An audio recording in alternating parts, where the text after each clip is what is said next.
السلام علیکم حضور۔ السلام علیکم ورحمۃ اللہ وبرکاتہ۔ حضور میرا نام ناصر راجپوت ہے اور میں جرمنی سے آیا ہوں۔ میرے 3 سوال ہیں اگر اجازت ہو۔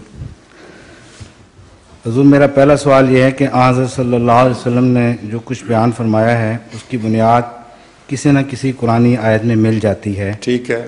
اس سلسلہ میں حضرت صلی اللہ علیہ وسلم نے جو امت محمدیہ کے 73 فرقوں میں ان کی تقسیم کا ذکر فرمایا ہے، اس کے متعلق کوئی اشارہ قرآن پاک میں ملتا ہے؟ قرآن کریم میں غور کرتا ہوں، لازماً قرآن کریم میں اشارہ ہوگا۔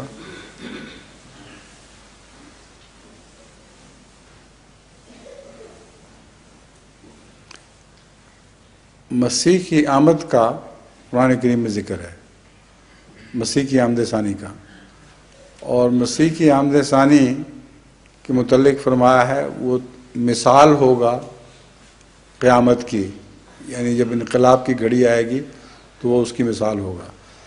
تو اس کو تمام علماء مانتے ہیں کہ مسیح کی علامت ہے یہ، اور مسیح آیا تھا یہودیوں کے اختلاف مٹانے کے لیے اور یہودیوں کی فرقہ بندیاں بند کرنے کی خاطر، اور اس نے آخری فرقہ بنایا تھا اپنا۔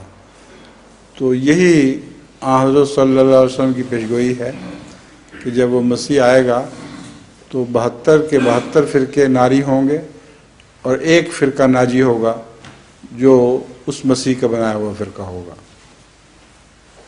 ابھی ہمارا یوم مساجد تھا جرمنی میں 3 اکتوبر کو، تو وہاں ایک اخباری نمائندے نے سوال پوچھا تھا کہ آپ کی جماعت میں اور جو دوسرے غیر احمدی مسلمان ان میں کیا فرق ہے؟